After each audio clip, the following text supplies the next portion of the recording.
Terra Luna Classic Core Developer Joint L1 Task Force (L1TF) submits a revised proposal to continue developments and maintenance of the network in Q3. Primarily, the L1TF developer group plans to enhance and expedite LUNC and USTC supply reduction by utilizing the market module. The L1TF also proposes to upgrade Cosmos SDK, incorporate Edward Kim's block entropy AI app chain, test Oracle pool funding rate, and assist external teams such as Quant for USTC repeg. Joint L1 Task Force Project Manager LUNC Army announces a revised Q3 proposal for the Terra Luna Classic developer team. After successfully achieving parity with Terra 2.0 and other Cosmos blockchains, upgrading Cosmos SDK to 0.45.13 and Tendermint 0.34.24, and implementing a 5% minimum validator commission, the team submits activities and budget for Q3. According to the proposal, L1TF suggests upgrading Cosmos SDK to a stable version, testing the market module in the USTC test environment, and implementing a maximum cap for LUNC supply in July and August. In August and September, Terra Classic to migrate from Columbus 5 to Columbus 6 for reducing blockchain size and make it more efficient for validators and infrastructure providers. Also, the L1 team will evaluate whether to implement Comet BFT and oversees the bug bounty program. In September and October, L1TF will re-enable the swap mechanism and capital controls in the market module. The L1 team also proposes to implement the Alliance module for increased interoperability and calculate and test rate of Oracle pool funding based on market module operation.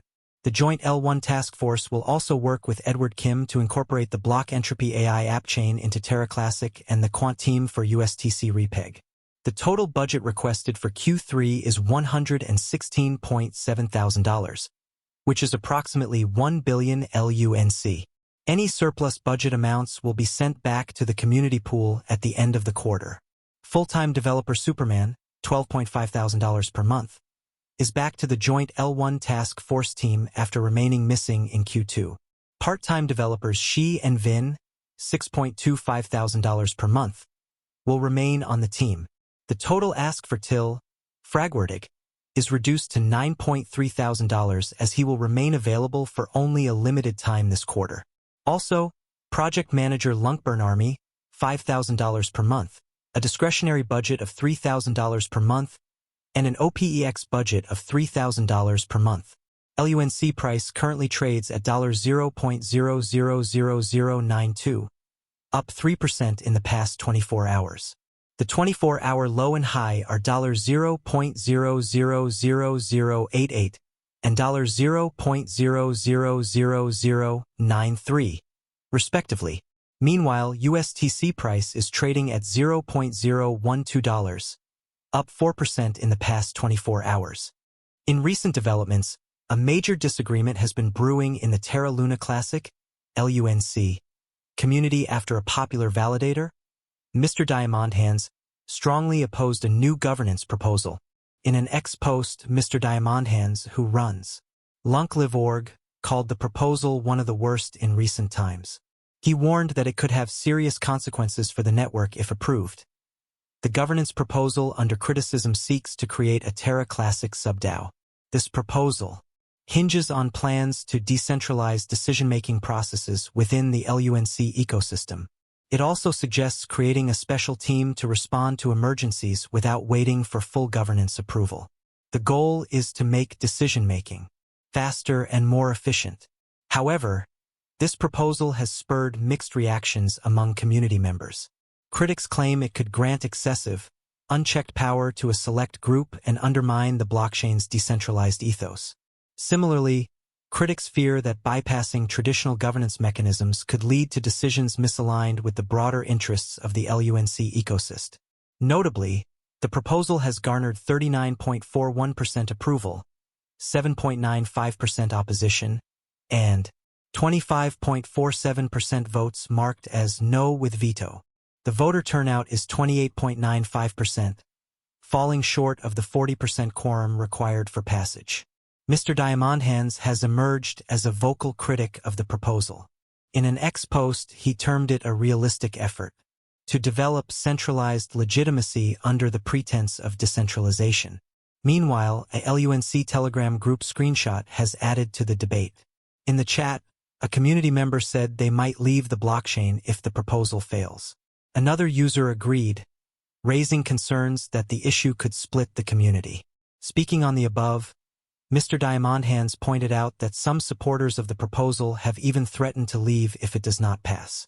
However, he firmly believes their departure would benefit the Terra Luna Classic network.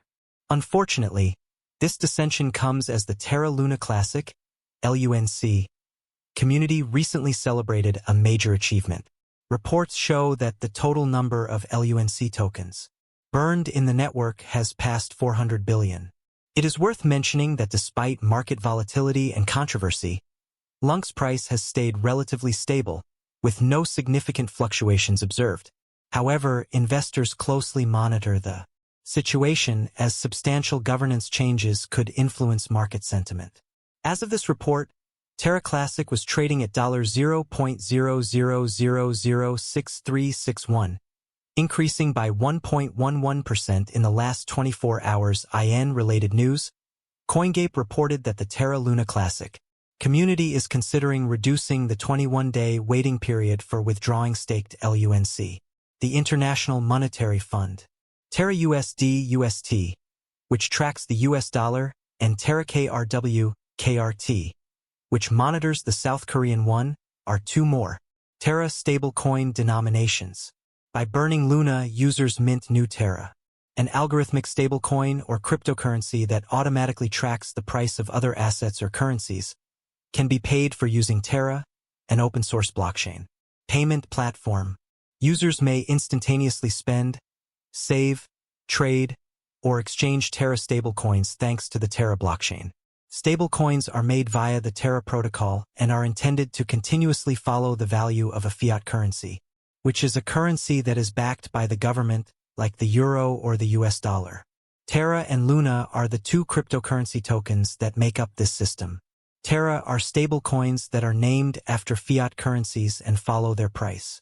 For example, the base Terra stablecoin, also known as Terra SDR or SDT, monitors the value of the special drawing rights issued by. On the other hand, Luna is utilized for mining and government.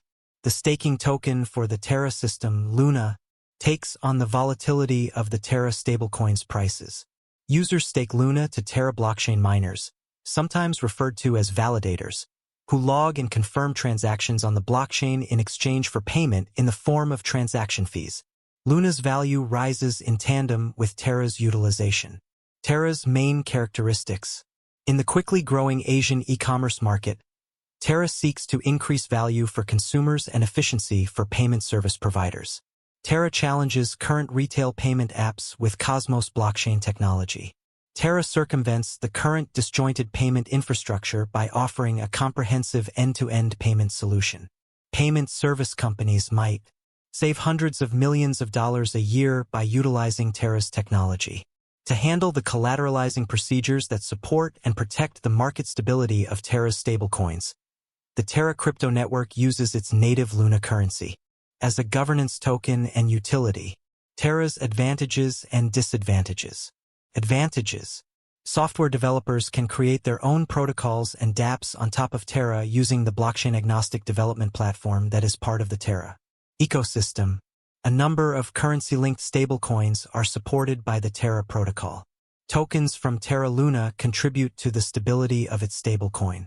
To increase or decrease supply, it promotes trade between stablecoins and Luna. Terra unveiled Anchor, a lending and savings platform. Users can deposit money and earn interest on stablecoins using this protocol. Drawbacks. Ethereum and other significant cryptocurrency ventures are still ahead of Terra. Since its developers live in Korea, the majority of Bitcoin transactions involving Terra start there. Whether Terra-related currencies will gain traction elsewhere is too soon to say. Ethereum is more decentralized than Terra. Some blockchain purists could be put off by this. To be more specific, Terra is a payment system that is based on a blockchain. It was created by Terraform Labs, a South Korean company established in 2018 by Daniel Shin and Do Kwon. After working for Apple and Microsoft, Do Kwon started Anify, a firm that provided decentralized wireless mesh networking solutions. Shin co-founded the Korean e-commerce startup Tmon, formerly called Ticket Monster, and is the founder and CEO of Chai, an Asian payment technology company that is a Terra partner.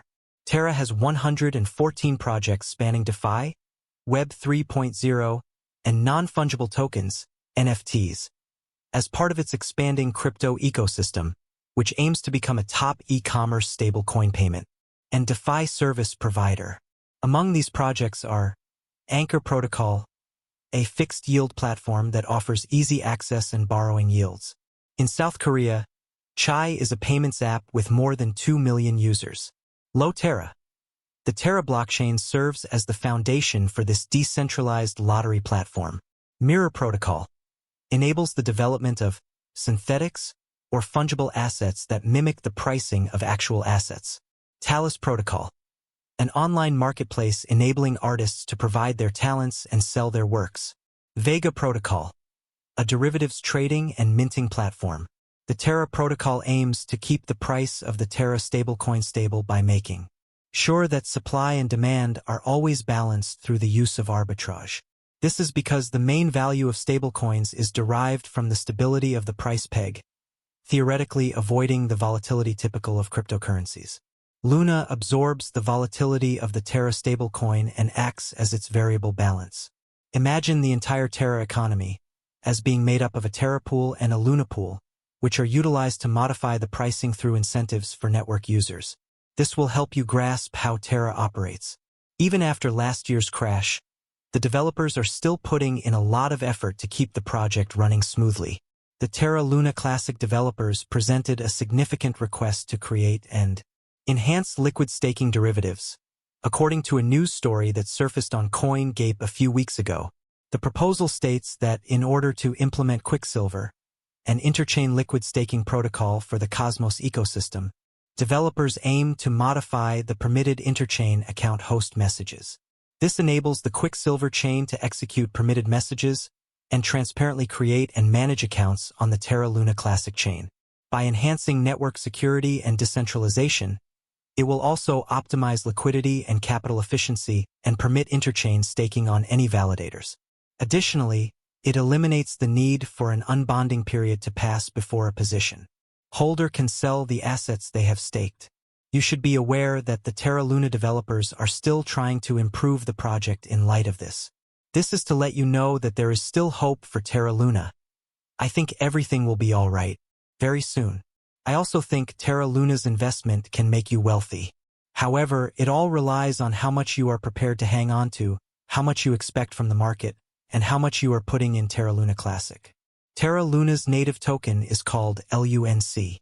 The video will finish at this point. Remember to like, share, subscribe, and make prudent investments. Thank you.